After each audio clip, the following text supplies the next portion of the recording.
आज मी तुम्हाला गावरान वांग्याची भाजी कशी करायची ते पण गावाकडे कशी करतात तशा पद्धतीने सांगणार आहे। तर त्यासाठी घेतलेला आहे अद्रक लसण पेस्ट घेतलेला आहे, 7-8 पाकळ्या लसणाच्या घेतलेल्या आहेत बघा। स्वच्छ धुवून घेतलेला आहे वांग आणि आपल्याला अशा पद्धतीने कट करून घ्यायचे। तर त्यासाठी टोमॅटोज घेतलेला आहे, कांदा भरपूर घ्यायचा आहे कट करून आणि अद्रक लसणाची पेस्ट घ्यायची आहे। परत फोडणी देताना तुम्हाला सांगतेच मी, स्वच्छ धुवून वांगे घ्या। हे छोटे छोटे वांगे आहेत, स्वच्छ धुवून घ्यायचे आहेत 2-3 पाण्याने। त्यानंतर बघा जशा पद्धतीने मी कट केले तशा पद्धतीने टोटल सगळेच वांगे कट केलेले आहेत। नक्कीच अशा पद्धतीने करा, नक्कीच तुम्हाला आवडेल। बघू शकता सगळे वांगे कट करून झालेले आहेत। तर चला फोडणी देऊयात। तर फोडणी देण्यासाठी कढई ठेवलेली आहे, त्यामध्ये ऑइल टाकायचे। ऑइल सुरुवातीला आपण फोडणी देणार नाहीत, तर एक सिक्रेट टिप्स आहे ज्यामुळे तुमची भाजी अप्रतिम होईल, खूप चव लागेल, चवदार होईल आणि विशेष म्हणजे सगळे वांगे शिजल्या जातील। एकही थेंब आपण पाणी वापरणार नाही, तरीही तुमचे वांगे पूर्ण शिजल्या जातील। तर त्यामुळे ही टिप नक्कीच वापरा। पूर्ण वांगे धुतलेले आहेत, कट करून मधातून घेतलेले आहेत, जसं मी तुम्हाला सांगितले त्याप्रमाणे। डायरेक्ट वांगे कडकडून जे तेल असतं गरम तेलामध्ये आपल्याला पूर्ण वांगे टाकायचे। लक्ष ठेवा, वांगे टाकल्याच्या नंतर ते उडतील, तर त्यामुळे आपल्याला त्यावरती लगेच झाकण झाकून थोड्या वेळाने असं हलवून घ्यायचे, ज्यामुळे वरचा भाग खाली जाईल आणि सगळीकडून वांगे तळले जातील। 50% ते 70% आपल्याला असंच बंद करून व्यवस्थित फिरवून फिरवून वांगे तळून घ्यायचे। वरची स्किन जी असते वांग्याची, जी साल असते ती पूर्णपणे हे बघा थोडीफार ब्राऊन होते, बघू शकता। अशा पद्धतीनं करायचं आहे। परत आपल्याला वरती झाकून ठेवायचे 1-2 मिनिटासाठी आणि थोड्या वेळाने कमी आचेवर करून आपल्याला परत 1-2 वेळेस झाकून तीच प्रोसिजर आपल्याला करायची आहे। झाकून ठेवायचे 1 मिनिटासाठी, झाकून ठेवायचे, परत खालती वरती करायचे, परत झाकून ठेवायचे, परत तसंच करायचे। एक लक्षात ठेवा, लगेचच्या लगेच वरती झाकण ठेवा, नाहीतर ते उडून आपल्याला पोळायची शक्यता असते। अशा पद्धतीनं करायचे। तर बघा आपले वांगे अगदी रेडी आहेत, पाहिजे तसे 3 ते 4 वेळेस आपल्याला ती प्रोसिजर करायची आहे। अगदी पाहिजे तसे वांगे आपले रेडी झालेले आहेत, पाहू शकता। रेस्टॉरंटमध्ये मोठ्या मोठ्या हॉटेलमध्ये पण अशाच पद्धतीनं वांगा फ्राय करतात। वांगा रस्सा, वांगा फ्राय दोन्हीही तुम्हाला एकाच रेसिपीमध्ये मी सांगणार आहे। तर चला, पाहिजे तसे आपले मस्त क्रिस्पी वांगे झालेले आहेत, काढून घेऊयात। तर वांगे एका साईडला काढून घेतलेले आहेत, बघू शकता तुम्ही, मस्त झालेले आहेत। त्यानंतर आपल्याला यामध्येच थोडं ऑइल वाढवायचं। तुम्हाला ऑइल वाढवायचं नसेल तर तुम्ही वाढवू शकत नाही, म्हणजे वाढवायचं असेल तर वाढवा। जास्त ऑइली तुम्हाला खायचं नसेल तर कमी ऑइलमध्ये पण ही भाजी अप्रतिम होते। तर चला फोडणी देऊयात।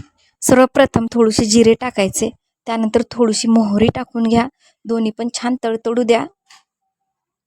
छान तडतडल्यानंतर आपल्याला थोडासा कांदा टाकायचा आहे। 2-3 कांदे मोठे मोठे टाकला तरीही चालेल, यामध्ये थोडं जास्तच कांद्याचा वापर करा। व्यवस्थित कट करून आपल्याला कांदे बारीक कट करून आपल्याला टाकायचे, थोडेफार ब्राऊन कलरचे होऊ द्यात। त्यानंतर अद्रक लसणची पेस्ट टाका, 10 ते 15 लसणाच्या पाकळ्या आहेत आणि मीडियम तुकडा घेतलेला आहे अद्रकाचा। दोन्ही मिक्सरमधून बारीक केले, खलबत्त्यात केला तरी चालेल। व्यवस्थित ब्राऊन कलरचं होजेपर्यंत परतून घ्यायचे। छान ब्राऊन कलर आलेला आहे। त्यानंतर टोमॅटोज एक कट करून टाकलेला आहे, व्यवस्थित परतून घेऊयात। परत यामध्ये टोमॅटो टाकल्यानंतर थोडंसं आपल्याला टाकायचं आहे मीठ, त्यामुळे थोडंसं पाणी सुटल्यासारखं होतं आणि जेवढंही आपण टाकलेलं आहे ते तेवढं व्यवस्थित शिजून जातं। तर चवीनुसार मीठ टाकून घेऊयात आणि 1 मिनिट परतून घेऊयात।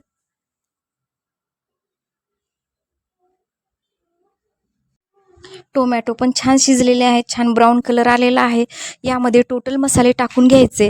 तर मसाल्यामध्ये काळा मसाला अर्धा टेबलस्पून, त्यानंतर धनिया पावडर अर्धा टेबलस्पून, जिरा पावडर अर्धा टेबलस्पून, लाल मिरची 1 ते 1.5 टेबलस्पून। तुम्हाला तिखट जास्त आवडत असेल तर तुम्ही जास्त वापरा, कमी तिखट खात असाल तर कमी यूज करा तिखटचा। त्यानंतर काश्मीरी लाल मिरची थोडी टाकून घ्या। त्यानंतर तुमच्याकडे चिकन मसाला किंवा मटन मसाला असेल तर तोही तुम्ही टाकून घेऊ शकता। त्यानंतर थोडीशी हळद टाकून घ्या, चवीनुसार मीठ आधी पण टाकलेलं आहेच, थोडं टाकून घ्या. परत सगळे मसाले आपल्याला मिक्स करून घ्यायचे आहेत. बस ऑइल आपल्याला कमी वाटत असेल तर नका टाकू, कारण ऑलरेडी ऑइल भरपूर टाकलेलं आहे. कारण आपण तेलामध्ये फ्राय केलेले वांगे आहेत तर त्यामध्ये पण ऑइल आहेच. परत ऑइल सुटतं, त्यामुळं इथं जरी कमी वाटत असेल तर नका टाकू.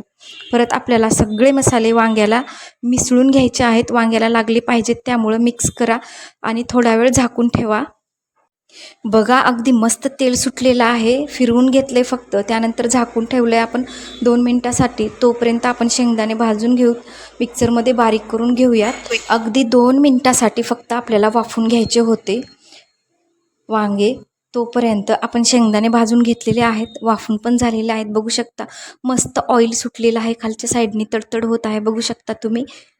बघा तुम्हाला दाखवते मी, मस्त वांगी शिजलेले आहेत. एकही थेंब पाणी न टाकता हे आपलं झालेलं आहे वांगा फ्राय. गावरानी वांग्याची गावाकडची भाजी, मस्त तिखट चमचमीत, भाकरीसोबत, चपातीसोबत, भातासोबत, कशाही सोबत तुम्ही खाऊ शकता. अप्रतिम लागते. नक्कीच ट्राय करून पहा आणि कमेंट करायला विसरू नका. केल्याच्यानंतर कशी झाली नक्की कमेंट करून सांगा. परत आपल्याला 1 मिनटासाठी झाकून ठेवायचे. परत आपल्याला आपण जे बारीक केलेलं कूट आहे ते टाकून पूर्ण मिक्स करून घ्यायचे, ज्यामुळं हे कूट पण सगळीकडे लागलं पाहिजे. तर मी प्रज्ञा कदम, प्रज्ञाच किचन स्टुडिओमध्ये आपलं अगदी मनापासून स्वागत. सबस्क्राईब केला नसाल तर सबस्क्राईब नक्कीच करा. माझे नवीन नवीन युनिक रेसिपीज तुमच्यापर्यंत नक्कीच पोहोचतील. तर बघा पूर्ण मसाला पण लागलेला आहे, कूट पण पूर्ण. तर आपली अप्रतिम रेसिपी आता रेडी आहे खाण्यासाठी. पहा जवळून दाखवत आहे तुम्हाला मी.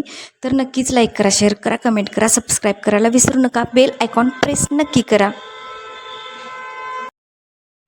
आणि तुम्हाला जर याची ग्रेव्ही करायची असेल तर यामध्ये अर्धा ग्लास तुम्ही पाणी टाकून थोडंसं मीठ टाका, थोडा वेळ झाकून ठेवा आणि तुमची रस्सा भाजी पण तयार होईल.